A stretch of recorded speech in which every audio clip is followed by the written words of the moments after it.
आज जो क्लास आपका चल रहा है वो क्लास है मेवी मतलब आपने देखा होगा, शायद कहते हैं या संभावना दिखती है या कहीं पर दिखता होगा ता होगा, जैसे आता होगा, पकड़ते होगे, पढ़ाते होगी।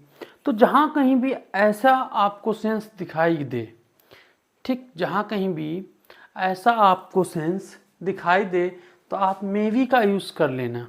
अब इसका स्ट्रक्चर क्या बनेगा, तो इस क्लास को आप तक पहुँचाने के लिए हमने आज मेवी का यूज़ आपको बताया है। तो ठीक है, अब सबसे पहले आप सभी की स्वागत है आपके प्यारे से यूट्यूब चैनल इंग्लिश जेड में। और आज का जो क्लास है वो मेवी पर बेस्ड है। तो सबसे पहले आपको बताएं इसका स्ट्रक्चर क्या बनेगा। इसका स्ट्रक्चर जो बनेगा वो आपको बताएं, सब्जेक्ट होगा, उसके बाद में आपका मेवी होगा, उसके बाद में वर्ब की फोर्थ फॉर्म होगी और आपका अदर वर्ड होगा।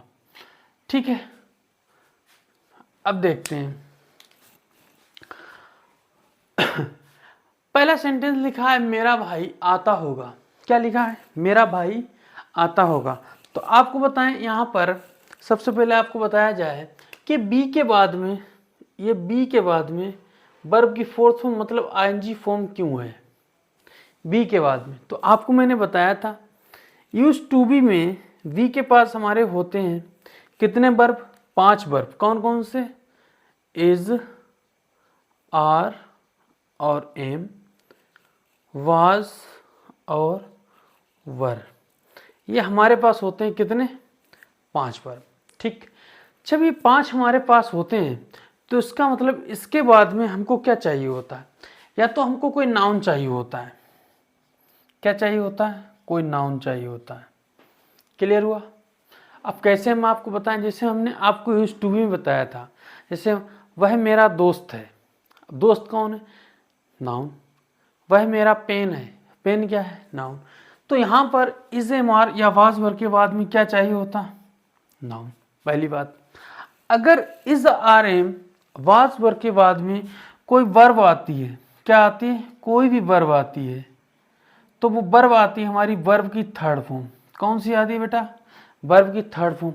और ऐसा जब होता है तो वो बन जाता है पैसिव वॉइस। क्या बन जाता है? Passive voice. आया समझ में इतना? मतलब कि जब प्रेजेंट इंडेफिनिट का आप पैसिव वॉइस बनाओगे तो इजेमार लेके वर्ब की थर्ड फॉर्म लगानी पड़ेगी। अब अगर इजेमार के बाद में बिफोर आता है मतलब आईएनजी फॉर्म, तो ऐसा सिर्फ और सिर्फ कहाँ होता है? कॉन्टिन्यूअस में। क्या होता है? कॉन्टिन्यूअस में। तो यहाँ से हमको ये पता लगा इज एम आर या वाज वर के बाद में कोई अगर वर्ब होगी तो वर्ब की थर्ड फॉर्म होगी जो कि पैसिव वॉइस में होता है। और इज एम आर के बाद में अगर कोई नाउन होगा तो यूज टू बी के सिंपल सेंटेंस जो होते हैं, सिंपल प्रेजेंट, सिंपल पास्ट, वो होते हैं, वहाँ पर यूज होता है। या तो इज एम आर या वाज वर का कोई आईएनजी फॉर्म बनता है तो वो क्या कहलाता है? कॉन्टिन्यूअस। जैसे ये प्रेजेंट इज एम आर है तो प्रेजेंट कॉन्टिन्यूअस, वाज वर है तो पास्ट कॉन्टिन्यूअस। आया समझ में? तो यहाँ पर मे भी लिखा हुआ है।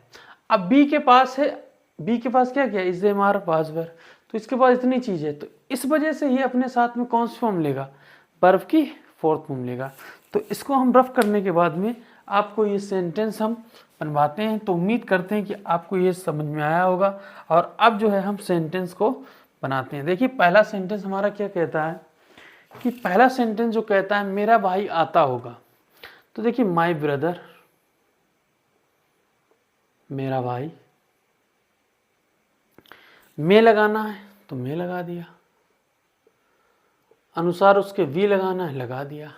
आना को कम कहते हैं लेकिन हमको आईएनजी फॉर्म लगानी है तो हो जाएगा कमिंग। क्या हो जाएगा? कमिंग। ठीक, पहला सेंटेंस देखिए। दूसरा सेंटेंस, वे जंगल में शेर पकड़ते होंगे। तो वे की इंग्लिश दे। पकड़ते होंगे ता है, ता होंगे आया, संभावना है, मे बी। ठीक, अब क्या करें? जंगल में शेर पकड़ते, मे बी के बाद पकड़ना की क्या लगेंगे? कैचिंग। क्या पकड़ते हैं? कैचिंग अ लायन या द लायन। कहाँ? जंगल में, in the forest, in the forest. आए समझ में? They may be catching a lion, यहाँ दा भी लगा सकते हो। अब दा लगेगा तो उसमें क्लियर हो जाएगा कौन सा शेर है। ठीक है, ए लगा है, पता नहीं कौन सा शेर पकड़ते हैं। ठीक है, वे जंगल में शेर पकड़ते होंगे। कहता वह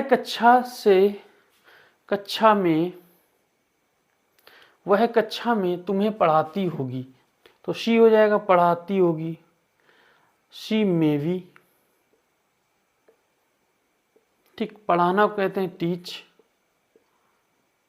इसी में लगा दी आईएनजी, हो जाएगा टीचिंग। और किसे पढ़ाती होगी? तुम्हें, टीचिंग यू। कब पढ़ाती हो? कहाँ? कक्षा में, इन द क्लास। ठीक, आइए आगे देखते हैं। हम कपड़े धोते होंगे, हमको इंग्लिश में क्या कहते हैं? वी। ठीक, कपड़े धोते होंगे, तो धोना क्या होती है? वॉश, लेकिन उससे पहले दिख रहा है ता होंगे, मतलब संभावना, हम लगाएंगे मे बी। ठीक, मे बी लगाया। फिर क्या कहते हैं? धोना को वॉश कहते हैं, इसी में आईएनजी लगा देंगे, वॉशिंग हो जाएगा। क्या चीज? Clothes, washing clothes. ठीक, अगला देखते हैं। अंशु स्कूल पढ़ने जाता होगा, तो अंशु में वी। ठीक, मे वी के बाद गो लगाएंगे जाना के, लेकिन इसमें आईएनजी लगा देंगे, going to school to teach, sorry to study, read नहीं करेंगे, स्टडी। ठीक है, अंशु में be going to school to study. ठीक है, मैं यह फल खाता हूँगा, तो मैं को क्या कहते हैं? आई। फिर क्या लगाएंगे? में बी। खाना क्या कहेंगे? ईट, इसी में लगा देंगे आईएनजी, हो जाएगा ईटिंग। ठीक, ईटिंग क्या चीज? यह फल, दिस फ्रूट। ठीक है, फिर देखते हैं। तुम कार चलाते होगे, तुमको क्या कहते हैं? यू। में वी। चलाना क्या कहते हैं? ड्राइव, ड्राइविंग हो जाएगा, एक कार।